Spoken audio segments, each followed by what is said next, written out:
Once more, we bring you greetings from the Secretariat of the Nigerian Indigenous Nationalities Alliance for Self-Determination, NINAS, with a huge question that has arisen by itself across the land.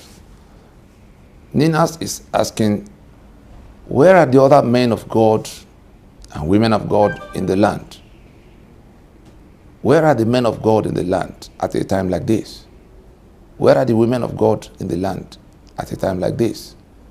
How come it's only the voices of just 2 or 3 that we're hearing amongst the hundreds that are there? At a time there's a contest between falsehood and truth in terms of the Constitution of Nigeria that lied, that we the people enacted our damnation.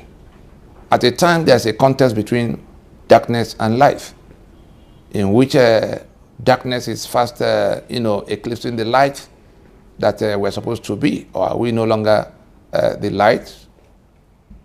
The reason we're asking this question is that there's anguish in the land. There's death prowling all over the place. There's misery, there's hunger, there's anger, there's violence.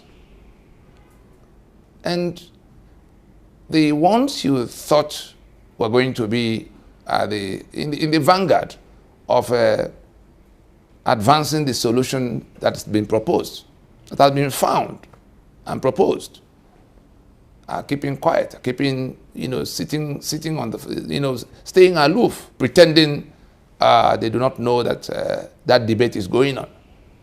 Therefore, we come to remind them at this time that in South Africa, we saw when South Africa was, when the owners of South Africa, the black people of South Africa, were struggling with a similar demon called apartheid, a constitution under which a stranger white minority had come into their society, overpowered them, became the owners of the land, and imposed a constitution that made their conquest more or less permanent, to the exclusion of the owners of the land.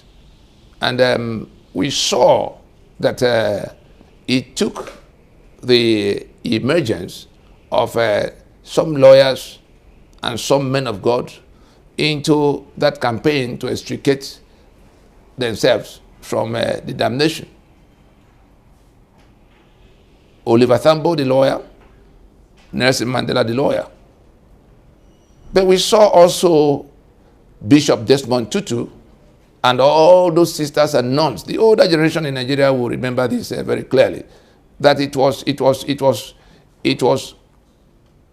the collaboration provided by the church as represented by Bishop Desmond Tutu, still very much alive. That was what enabled those who were fighting to take down apartheid constitution, led by 2 lawyers, Oliver Tambo and Nelson Mandela. Of course, there were many, many others. Walter Sisulu, Govan Mbeki, Katreda, Winnie Mandela in her own right, because she held the fort. And so we come to ask today, apart from Pastors Sam Ayedogbon, who had the courage to provide the platform by which these issues were presented to a retreat of church leaders, and who had on a number of occasions come public, taking a position around the question of the constitutional arrangement for the country. Where are the other people? Where are the other pastors? Where are the other men of God? Where are the other general overseers? Why is it that it's only Paul Adefarasin that will be the lone voice to declare that the 1999 Constitution of Nigeria is a fraud, and that the Nigeria erected upon that fraud is a scam that is heading nowhere? Why will it be Paul Adefarasin alone that will come to tell us that we cannot seek to get to another round of elections under that constitution that create all the evils we are contending with, whether it is the killings going on all over the place, or the mass impoverishment, or the infrastructural decay, or the corruption that has grown in leaps and bounds. Why is it only Paul Adefarasin that will be talking about the census figures, the manufactured census figures with which INEC is planning another election in 2023, and telling us that it is all a sham?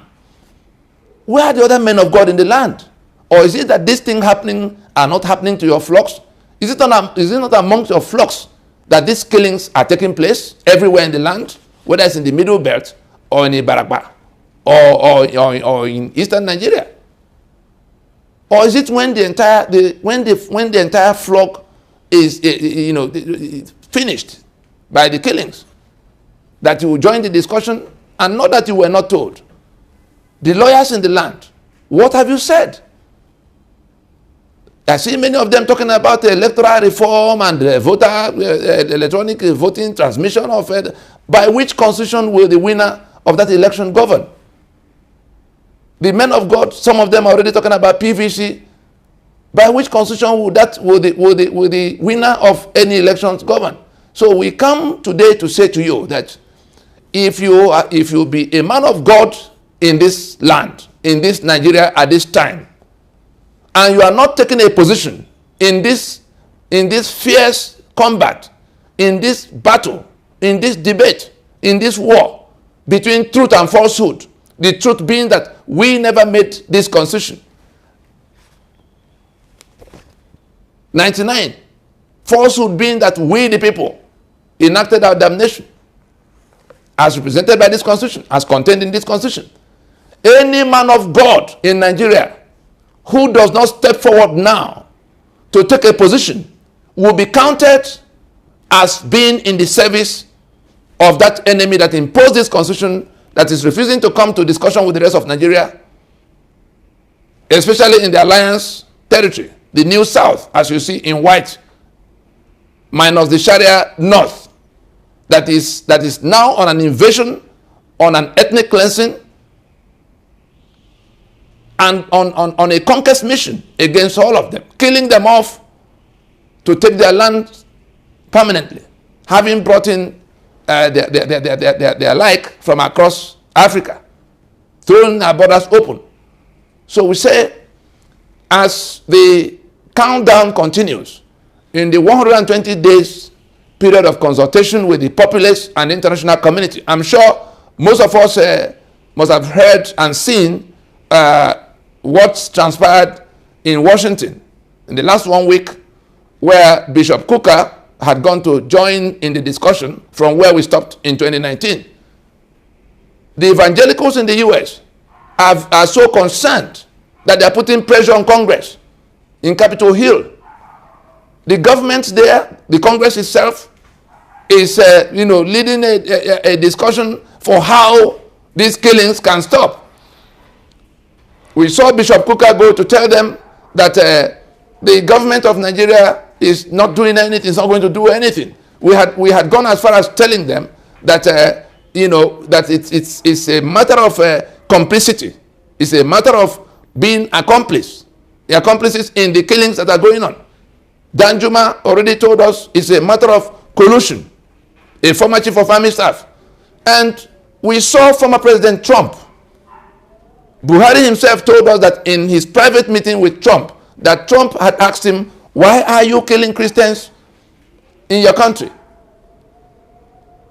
We saw the Global Terror Index calling the Fulani herdsmen by their name as the fourth most deadly terror organization on earth. Why are we hedging around the matter of calling out evil joining the campaign to take down the source of that evil, which is this constitution?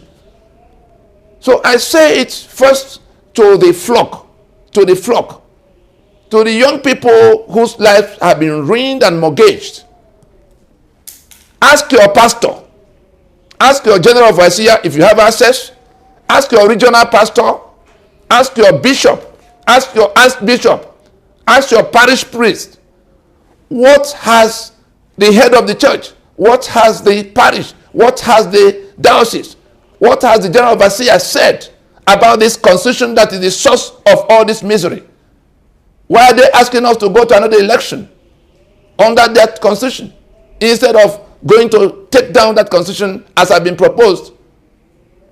Anybody, that 120 days period of consultation that began on the 17th day of April in 2021 is running and will be coming to a head on the 16th of August. Today is 19th, 20th. Today, 20th of July in 2021.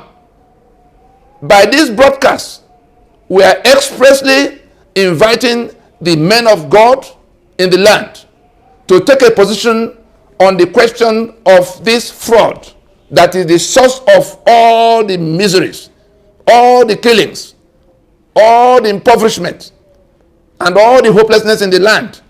You cannot be pouring olive oil on the heads of the politicians who are using this as their tool of trade, like carpenters use saw and hammer.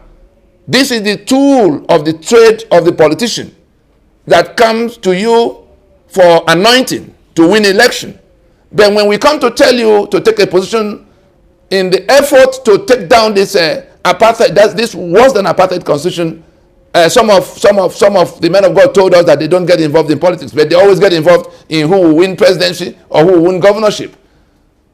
We must come to the end of those pretenses and take a position on the side of the people or on the side of their tormentors. If we are pouring olive oil on the head of the politicians that are swearing to defend and uphold the source of the torment of the people, then we are not on the side of the people, no matter how much we pontificate about it. We invite the men of God in the land and women of God in the land. We invite every one of them, every one of you, to step forward now and take a position on the side of the people. If by the close of these 120 days of consultations that are already yielding all of what we saw inside Nigeria and in Washington, where those who were involved in that consultation have now come to a public hearing in Congress, inviting one man of God from Nigeria called Bishop Hassan Kuka, Matthew Kuka, to come to bear witness to what is happening in Nigeria, in his home region in that Nigeria.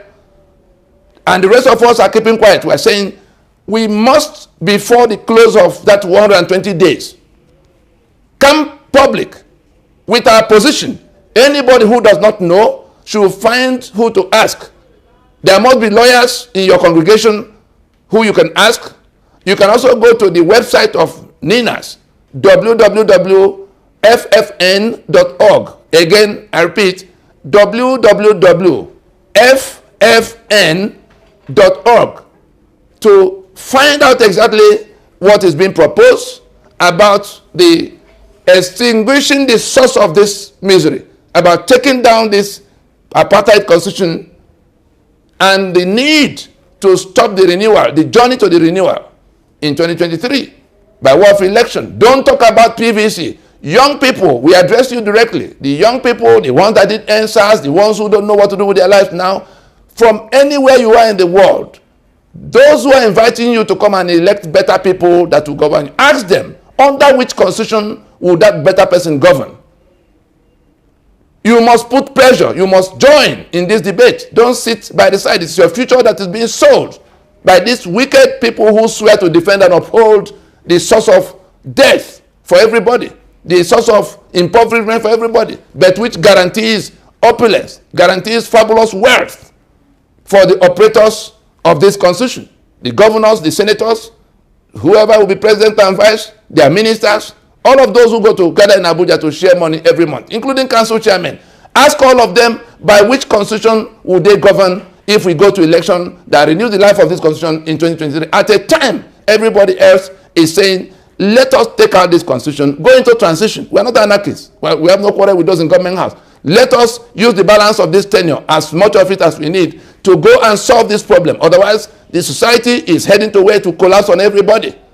The men of God in the land, anybody who does not speak up before the 16th of August in 2021 will be counted by the flock as being on the side of the tormentors, as being on the side of those who impose this constitution, as being on the side of the enemy, killing off everybody, seizing their assets, and stealing them blind, maiming them, raping them, and rendering their future,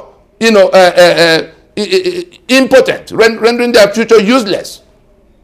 This is not the time to be silent. Silent is not going to be golden on this occasion. The same thing applies to the lawyers in the land. You should be the one telling other people, but you are all interested in electoral reform and electronic vote transmission. That is not the issue for now. The issue is the constitution by which the winner of that election will govern. If you are not on the side of saying, let us get rid of this constitution first, then you are amongst those who are putting the people through what they are going through right now.